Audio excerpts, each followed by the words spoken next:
This is episode 67 of the Equestrian Author Spotlight podcast. I'm Carly Kade, and today I'm talking with Linda Shantz. Growing up, Linda's exposure to horses was limited to books and excitedly pointing them out in fields from the backseat of a car. To compensate, she drew them and wrote stories about them. It wasn't until Linda was 13 that she managed to immerse herself in horses, working as a volunteer at a summer camp. Along the way, she never stopped drawing them, and she never stopped writing stories. Linda began working at the racetrack before she finished high school, and after graduating, she took a hot walking job at Payson Park in Florida. Once back at Woodbine, Linda started grooming and galloping. While the backstretch was exciting, she found she was more at home on the farm, prepping and starting yearlings, night watching and foaling mares.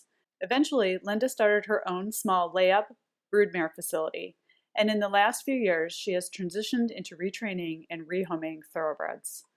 Linda lives on a small farm in southern Ontario, Canada, with her OffTrack Thoroughbreds and a young border collie with a sheep addiction, and she hopes to event one of her horses in the future. Now, let's get into the interview. Welcome to the Equestrian Author Spotlight podcast, a podcast featuring interviews with equestrian authors who love all things horses and writing about them. In each episode, you'll hear inspirational stories from horsebook authors, including writing advice and marketing tips to help you write your very own horsebook. If you're an author, aspire to be an author, or simply love horsebooks, then you are in the right place. I'm your host, Carly Kade, and creative writing makes my spurs jingle.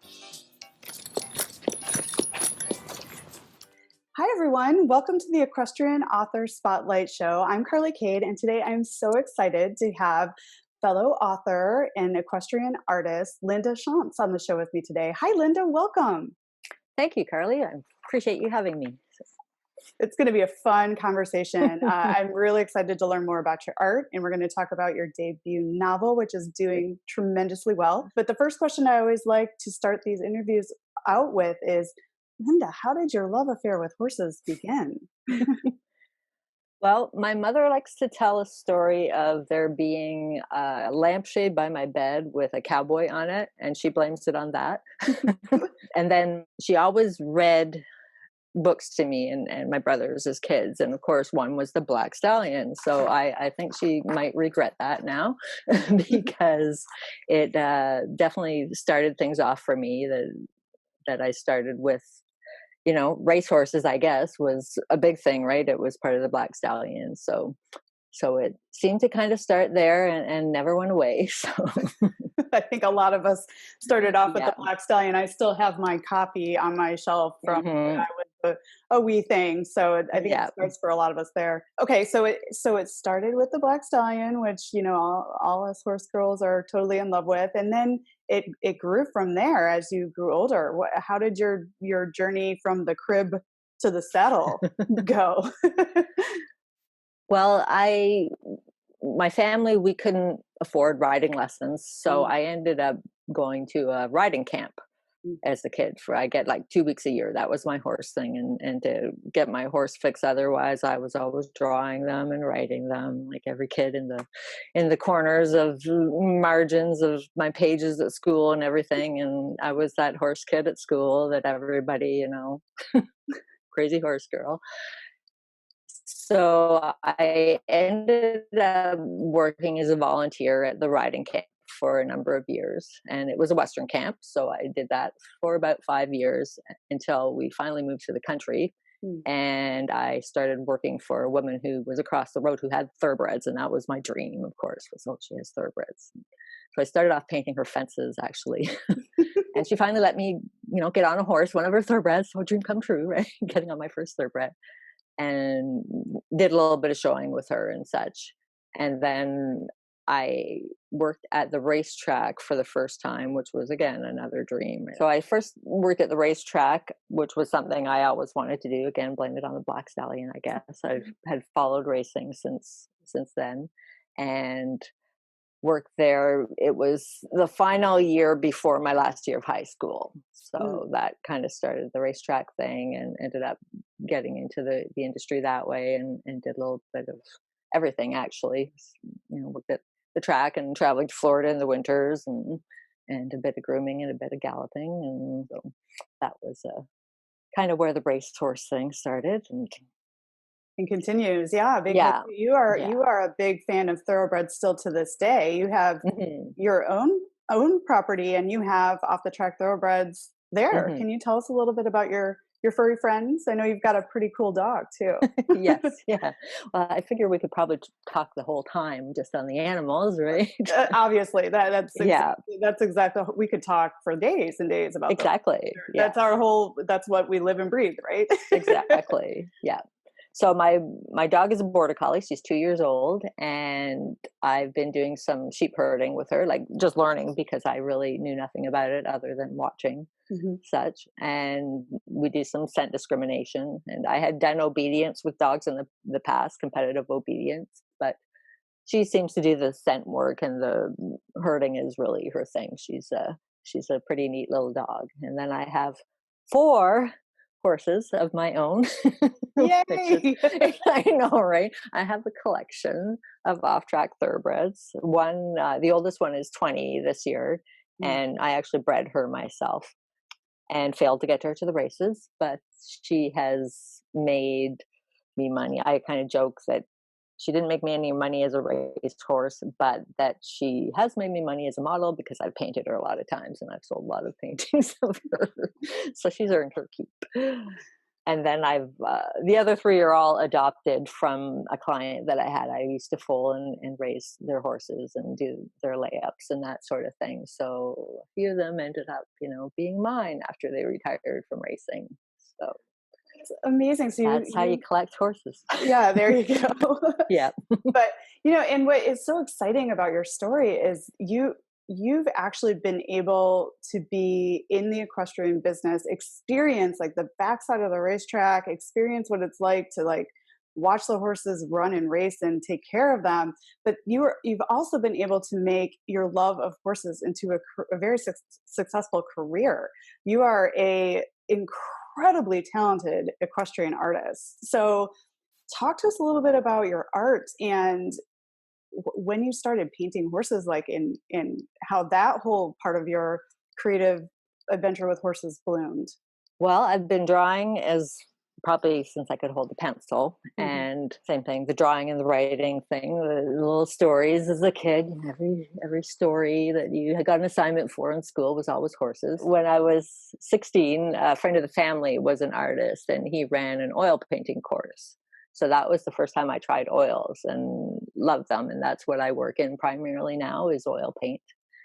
And yeah, I started off doing portraits, which happens with a lot of people. Is you want to make money from it, that's kind of the most direct way to go, Hmm. is to do portraits of people's horses because they always want that. Started that way, and then I did try and take a sensible course and go back to school, and I have a science degree, which is kind of weird for someone that I obviously don't use all that much. But yeah, so the art thing for me was out there a lot more easily than the writing, I think, because like, you do portraits and people would buy the portraits, and then you get better hopefully over time and such, and it's been going consistently for a long time now. But yeah, it's just kind of always been part of what I did, and did turn nicely into something that makes me some some income, which is kind of the dream. That's incredible. I mean, I know I doodled horses when I was little in the margins of my journals, but there is no way on earth I could paint or draw anything as gorgeous as the picture that's behind you over your shoulder. And good on you for at 16. It's almost like the universe kind of brought you that first oil painting class with the family friend so you could Hmm. immerse yourself in your talent, and then you just full on embraced it and grew as an artist. I mean, you have a gallery, you're featured all over the place with your art. Like, I mean, this is a full blown talent, huge, become a business sort of thing where you're making money, which is really amazing. And did it surprise you that you were able to expand and take your art out into, such a big realm? Well, I think it just because it happened over time, and I was always doing a balance of the two, and it kind of complemented each other, of course, like working with the horses and then Mhm. painting them, and going to horse shows with the art, and people buying them, wanting portraits done, that sort of thing. So it's almost like I wasn't aware. It just kind of snowballed over time, and that's how things work a lot of times with art. Anyways, like I guess there are people who are successes overnight, Mhm. and that's great. But I think for most of us, it just happens over time, Mhm. and hopefully, just like with writing, keep investing in learning more and getting better and that sort of thing, and learning how to market a little better and that sort of thing. Just As is the journey with time, right? any Ex- creative, yes, taking the yeah. time, continuing Hmm. with your talent, not getting discouraged. Word of mouth certainly helps, building Hmm. relationships in the community. And it sounds like you set up little shops at horse shows and Yeah. offered portraits, and that's the best way to start. You just get yourself out Hmm. there and you just do it, and look what it can become. It can become Hmm. this massive, amazing thing, and that's happened for you. So this is so great. So you've had a lot of success. You've been around horses your whole life. You've worked racetracks. You've worked with thoroughbreds. You have your own farm. You're inspired daily, and you paint pictures of horses. And now you've added author to your list of accomplishments, which is so exciting. You just released your debut novel, Good Things Come. Tell us about your horse book and where the inspiration for the story came from. Again, I kind of take it right back to the Black Stallion because, like, you said you read it too as a kid, Mhm. and the races were always the Derby, right? All the horse novels I read as a kid, it was always the Derby. Mhm. And because I'm Canadian, our big race is the Queen's Plate. And I was like, why isn't there a book about the Queen's Plate? So I went to my first Queen's Plate when I was 11. My dad took me to the race, and I just had this little obsession about the plate. There weren't a lot of books on it or a lot of information, but I got whatever I could and that sort of thing, and had this little obsession with the plate, and had started writing the story that has become Good Things Come. Was written way started way back then. And once I worked at the track, of course I had to update things a bit because I knew how things really worked, and it wasn't like Disney.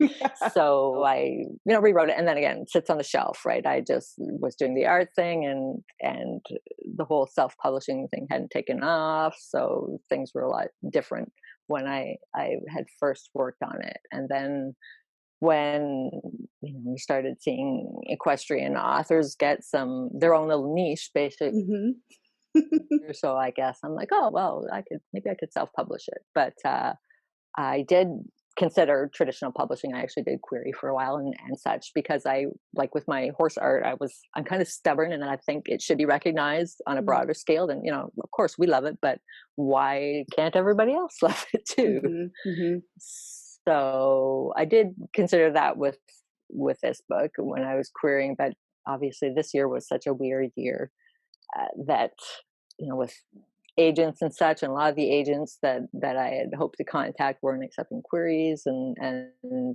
I did have some people reading the manuscript and stuff and got great feedback, so I was pretty confident about the writing. I thought, okay, the writing's got to be okay if they're reading it and liking it. But the horse thing comes back to haunt you. Right? Did you get the typical, this is a great book and it's a great story, but it's too niche, or, Hmm. I don't know how to market something with horses in it. I mean, that's Yeah. generally what a lot of authors hear when they do query agents and Hmm. traditional publishers. Did you get that sort of feedback also? Yeah. Yeah, exactly that. And I'm sure, if it's one of those things, if you give it the time, there might have been an agent who picked it Mhm. up and had a publisher in mind and that sort of thing. But it was one of those things with the year we've had and with what's going on in horse racing right now. It's like, oh, no, I think I'd like to put this kind of feel good story out there and see how it goes, right? And not wait and see, because you know how it is with traditional publishing. You can have a product, a book, and it might be 2 years or more before, it might take you 2 years to get an agent, and then another 2 years to find a publisher, and so on, right? So I'm like, okay, I'm getting old. Well, I need and to work on this. yeah, and that's what I mean. That's what's so beautiful about independent publishing. I mean, you just mentioned it. Not only have equestrian authors created a niche and are doing very well and selling a lot of books, but they're you can get it out there so much more quickly when you. Mhm, I mean, obviously you have to do all the right things, like have a good cover and get it edited and do the mhm, feedback from advanced readers. You have to do all the right things, but you can move the process much more quickly if you choose to independently publish. And I know that you've been in the horse community obviously for a very long time through your art and also through the racetrack, and you have relationships with a lot of us already out here doing the horse books. So you had a whole community of people that you could reach out to and talk to. And I know that you worked with Natalie Keller Reinhardt on the yeah. cover of your book. So, so we're like this little unit that can help each other move projects forward and provide community and support for other authors that are moving into the independent space and coming in and growing the niche of horse books, for because there are people out there reading them, obviously, so Mhm. you have a community and you've entered it. So I know you have your book over your shoulder there with the beautiful cover. Can you talk a little bit about the cover and where the inspiration for that came from, and then how you worked with Natalie to design the book? Yeah, for sure. Because I'd gone back and forth with the self-publishing idea. A few years ago, I thought, okay, I'm going to do this painting and maybe it'll be a cover for the book one day.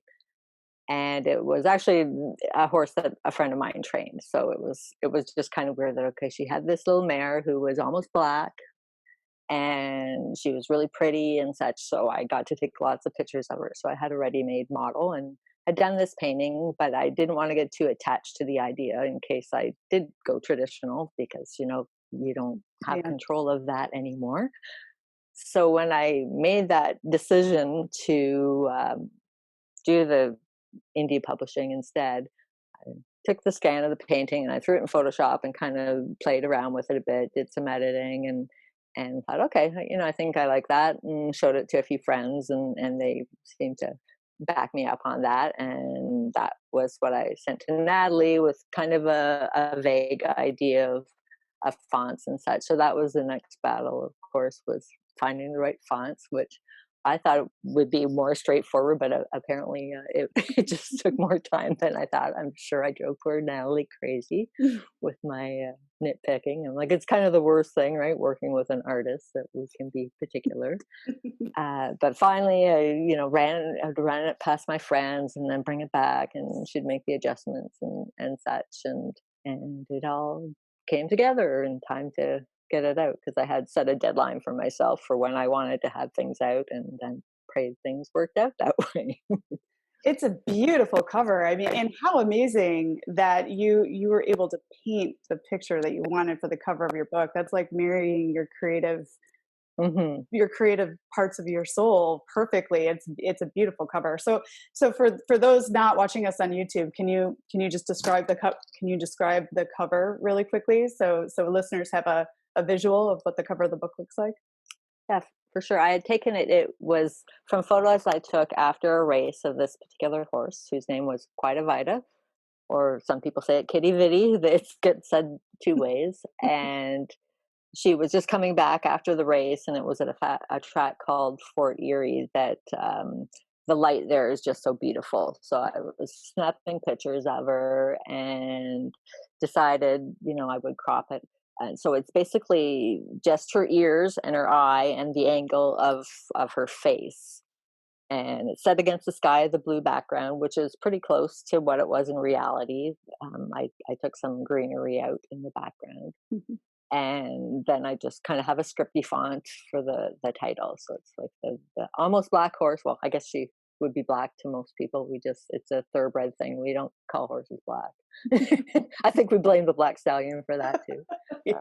Even if they are black, they're not registered as black. I like to think that she's looking hopeful, so she's Yeah, looking forward, right? very impressive eye, and her ears are pitched forward, and the light and the detail on her face. I mean, it looks like she's like looking into the sun. It's just a very, very beautiful painting that ended up on the cover of your debut novel. That is so exciting. And then, what's even more incredible is Good Things Come hit the Amazon #1 new release slot. How did that make you feel with your very first book? Well, it was pretty surreal. It was, yeah, it's like, what are the words, right? It's like, I didn't even have any expectation of that, but it was just made me feel really grateful for the people that supported it, for Mhm. the kind of, you know, following I guess I had with my art. I think a lot of people were backing me up and supporting me with that. So it's really all them, right? It's the readers, it's the people who bought it that put you there, and you're just like, wow, that's so cool. It's like you just can't help but be thankful for those people, right? They're what make it. So Oh, yeah, we do this yeah, for people who read our books. Once we put it out in the world, it's no longer ours. It's for them, exactly. and Yeah. we wouldn't be where we are without them. And I mean, that is just, and congratulations. That is just so exciting, and I'm completely thrilled for you. And I love seeing equestrian books, hitting lists like this, and showing that there is an audience for what we're writing about, which makes me super happy. But did you do anything special to launch the book that might have helped you get to that slot, or how are you reaching your readers, letting them know that this project was coming? I used uh, the existing following that I had Mhm. with my art, because it seemed kind of natural that a certain number of them, anyways. They obviously, most of them were horse people, horse lovers, and a Mhm. certain portion of them would be people who were interested in racing as well, because I paint a lot of racehorses. So with my email list that I had, I kind of set up a new segment, and did a new welcome sequence and offered the first chapter.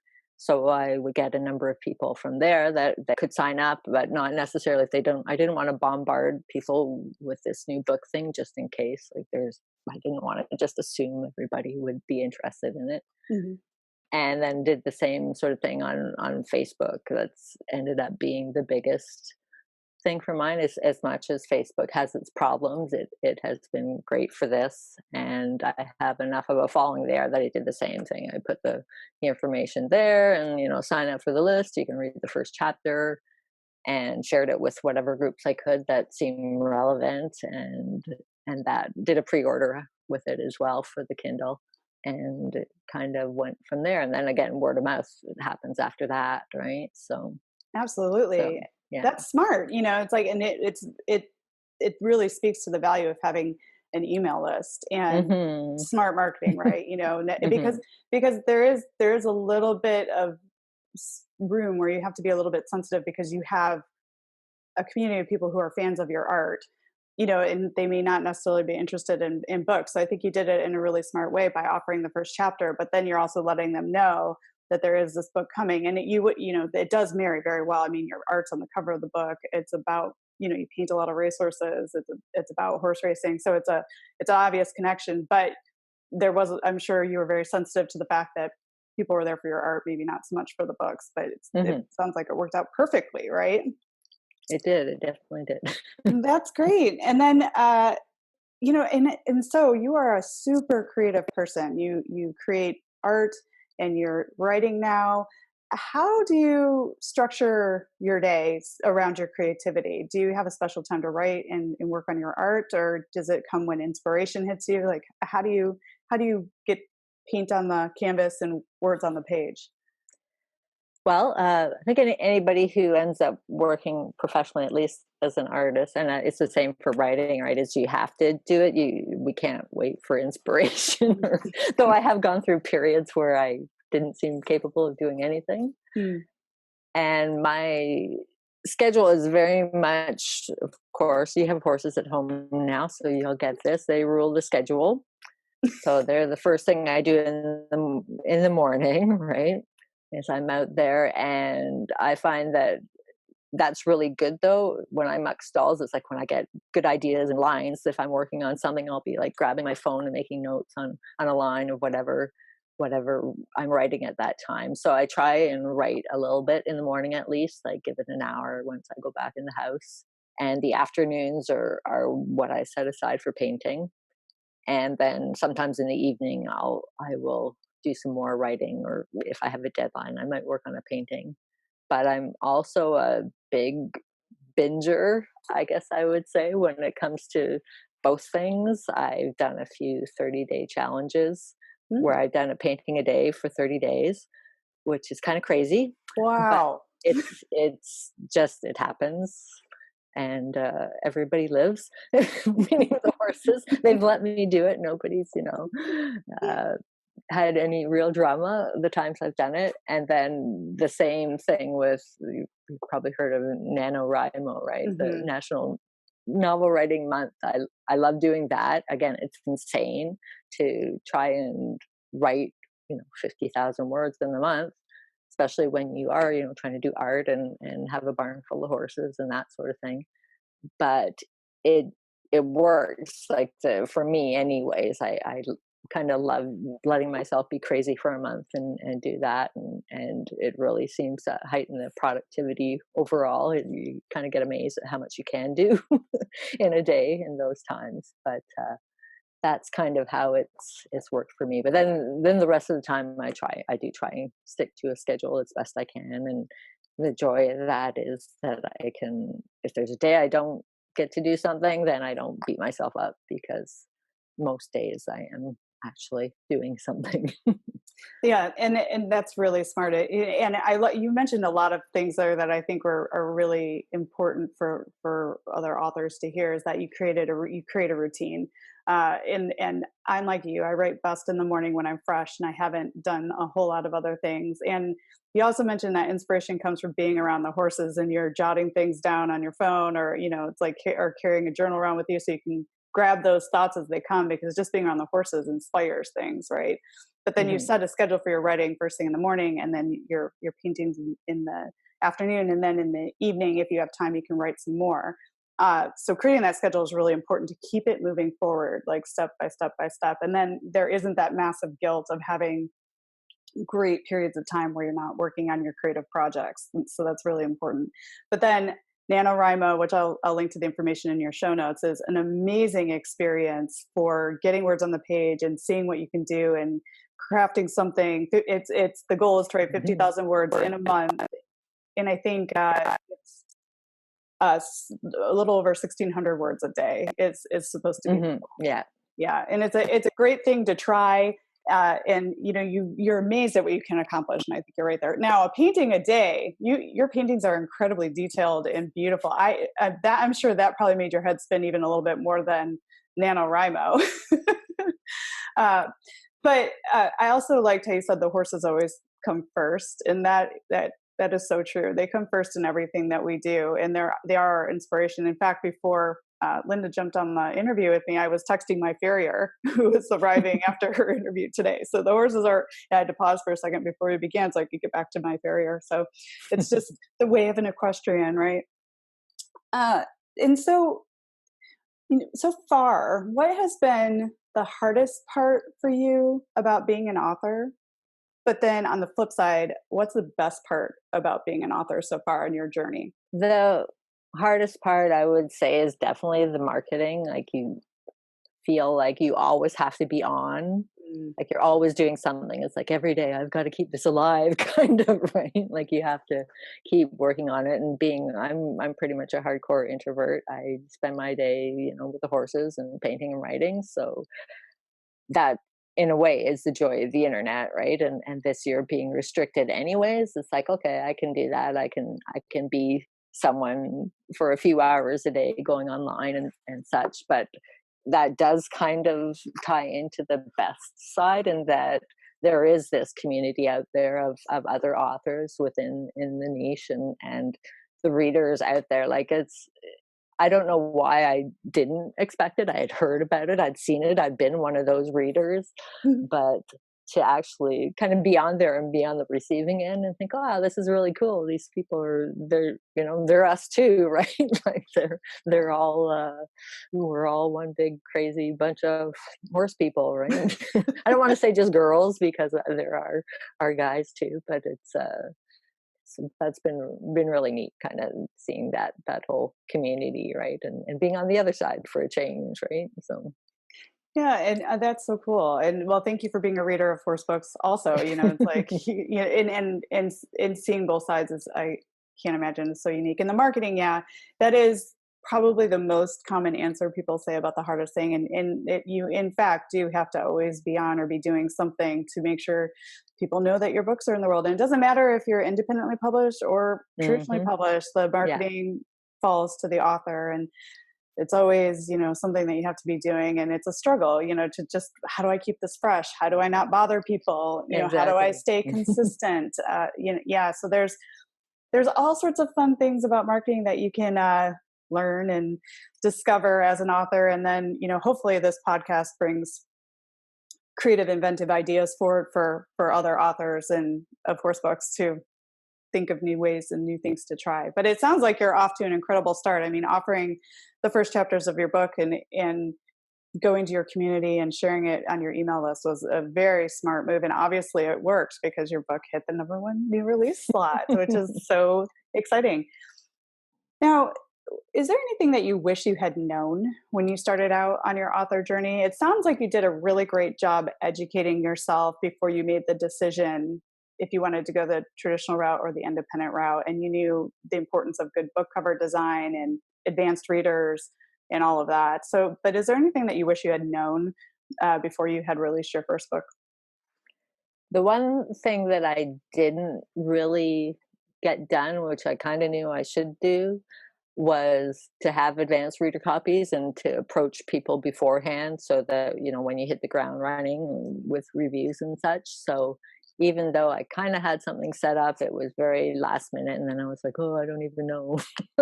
It was just kind of one too many things. But I really kind of lucked out in that the followers that I had a few people who seemed like really quick readers. I'm like, how have you done that already? How can you be leaving a review? But that really kind of helped, is that shortly after the release, I did have a nice little handful of people get out there with reviews. So I guess I kind of got away with it, but that would be something that I think, oh, I need to have researched that a little bit better, like outlets or different people or blogs or something before. It was just, I was kind of thought, oh, it's just kind of hard when the book's not out yet. It's like, Hmm.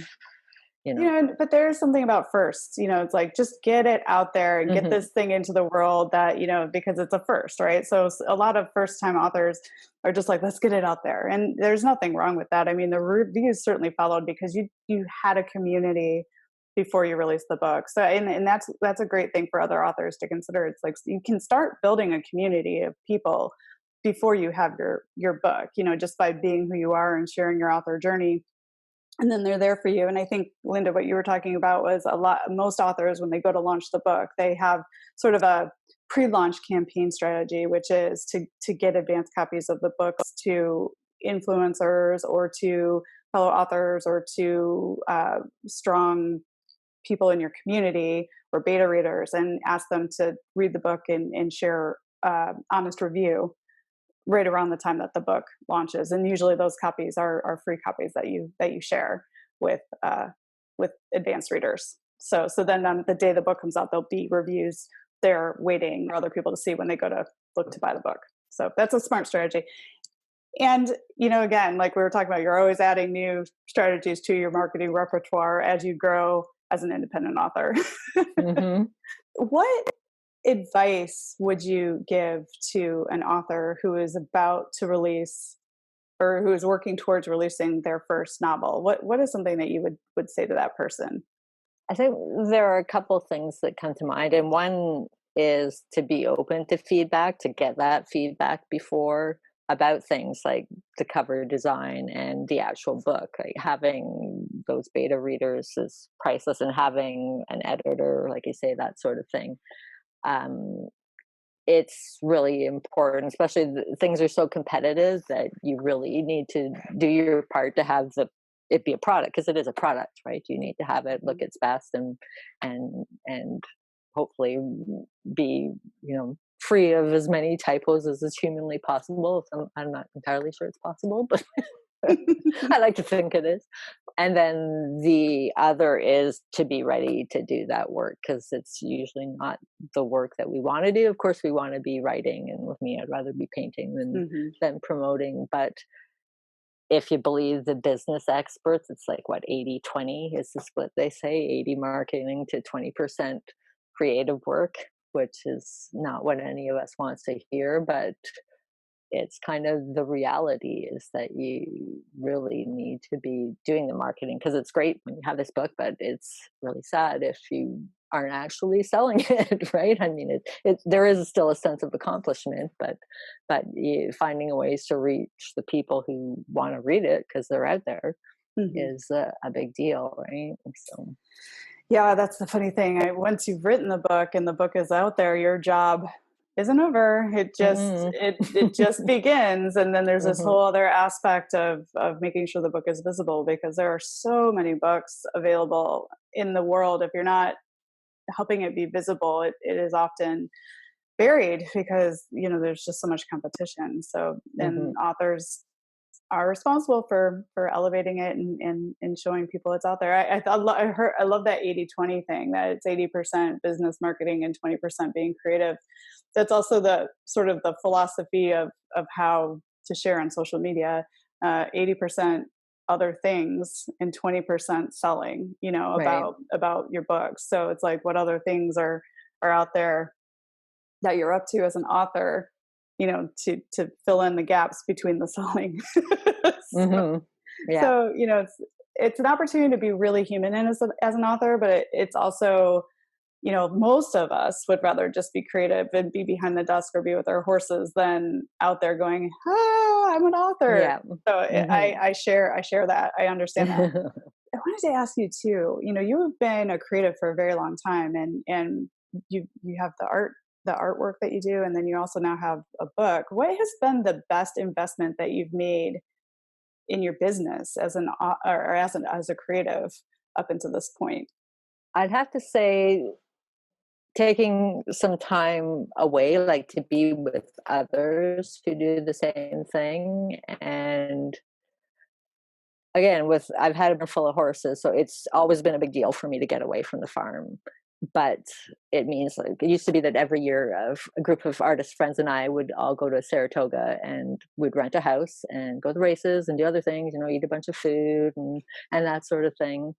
And that, I think, because you're around people, like, would throw around ideas, and in this case they were all artists, it wasn't authors, but the same thing would apply, right? Just being around like-minded people who Mm. kind of get that, and actually making myself get away. It was an expense because a farm sitter is expensive when you've got 8 horses to Mhm. look after, or sometimes it was more. And of course, travel time, renting a house in Saratoga is not necessarily cheap, though we found a pretty good place for a number of years. But that, for me, I think was a big deal, because again, left to my own devices, I just stay at home and work 7 days a week and and so on. But that doesn't isn't always the best thing for any of us, right? To work all day and not get a break where you get to see the world a little differently, right? Outside of your own sphere and such.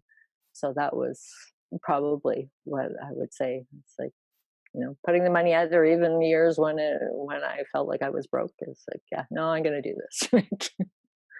That's really smart advice, because you are inspired when you're with like-minded people and you get a hmm change of scenery. And often with horses, it is difficult to find people you trust to stay on your property and take care of your animals. So hmm that kind of keeps us stuck.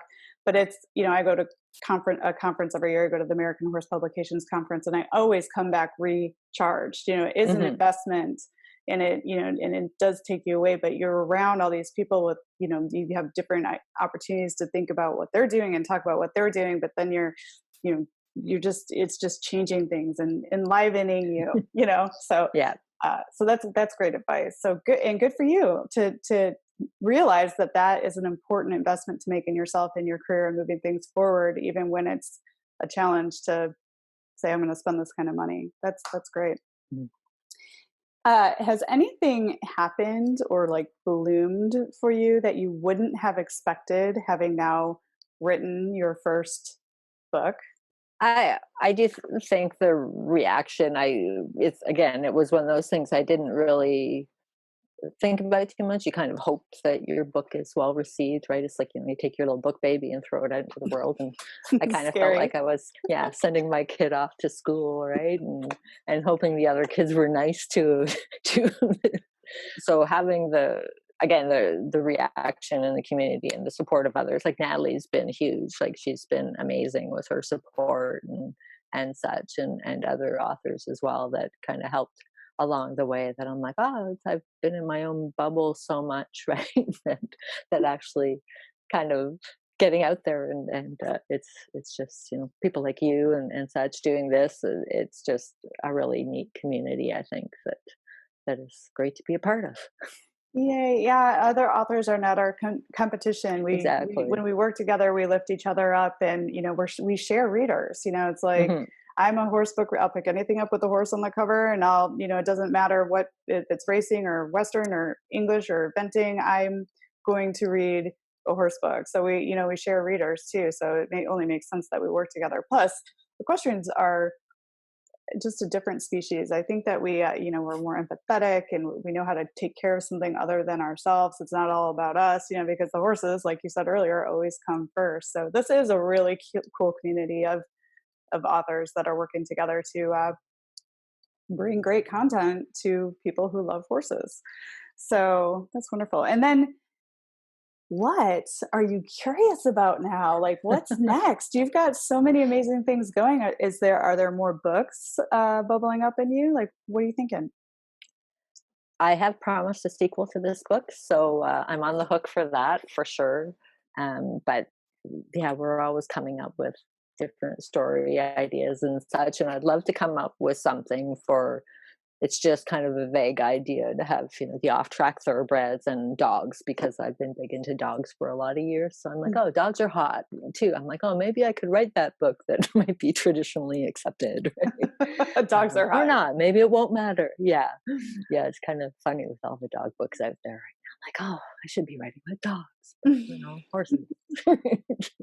So how about both, maybe? So is there anything that your readers or fans of your art would be surprised to learn about you, Linda? Really, because most people know me as a horse person and a racehorse person, the whole kind of dog part of things, it's like a whole side life almost. For about 15 years, I trained dogs professionally. I did competitive evenings and such. So that was, I sometimes I think, oh, did that even happen? So that was a different thing. It was kind of a change of pace from the horse world. There are parallels, of course, but dogs are a little easier to transport and take to shows and such. So that part was good. But it's hard to do both because of the time, right? I mean, to have horses and be training horses, and have dogs and be training dogs. I know there are people who do it. I don't seem to be able to pull it off. So usually I'm a little bit of either or. So that was, and the other weird thing I think is that I do have a science degree, that I'm an artist. I self-taught with that. The writing, same thing. I did at one point consider journalism school, but I don't think I got accepted because all my courses in high school were all science courses. So that's what I got accepted for. So yeah, I have a degree in food science, which would be very useful if I used it, but I haven't used it much. Well, that's really interesting because horse people tend to get the reputation of we're only about horses. So you just expanded that. We do have broad variety of interests. We just happen to like to talk about horses a whole lot. Hmm. So that's wonderful. And the dog stuff sounds really fun. Like learning how to work with dogs, and what you're doing now with your border collie sounds like a lot of fun too. So I have so enjoyed having you on the show today, and I am so happy for you that you've had wonderful success with your debut novel and that you're enjoying the community of readers and other authors that are here to support you.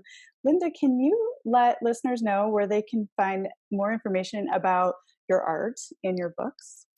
Yes, for sure. And thank you very much for having me. This has been great. I do have a website, And it's my name, lindashantz.com. And on there, there's information about commissions and a gallery of work and work for sale. And I also have a page that has the book on it and links to where you can purchase it. Okay, well, I am on all the places, but my involvement there is varied. I think I'm most present on Facebook, and my Facebook page is it's Linda Shantz Fine Art, and I do share about my book there as well. I seem to have found a balance, and I did ask my followers. I'm like, okay, should I make another page? I don't really want to, and they're like, oh no, they seem to support that idea, which was great. And Linda, I will link to all those places in the show notes, along with the beautiful pictures that you've sent over to me, so people can get directly to you. I just wanted listeners to be able to hear where you were available and where they can go and learn more about your beautiful artwork and see examples of what you've been out there creating, and also get to your book. Thank you so much for the gift of your time. I wish you so much success, and I can't wait to continue following your journey. Thank you. Great, thank you so much for having me. Thanks for joining us this week on the Equestrian Author Spotlight podcast. I hope you enjoy these Q&A sessions with wonderful equine authors who love all things horses and riding, just like me. Visit my website, carlykadecreative.com, where you can read the show notes, and make sure you never miss a show by clicking the subscribe button now. This podcast is made possible by listeners like you. Thank you so much for your support. Want a free guide to secrets of horsebook authors? Gallop over to carlykadecreative.com/wisdom to have author advice delivered instantly to your inbox. If you are an author who writes about horses and would like to be spotlighted, please let me know. Visit my contact page at carlykadecreative.com to fill out a request. I'd be happy to have you on the show too. Thank you for tuning in to the Equestrian Author Spotlight podcast. See you next time. I'm your host, Carly Kade.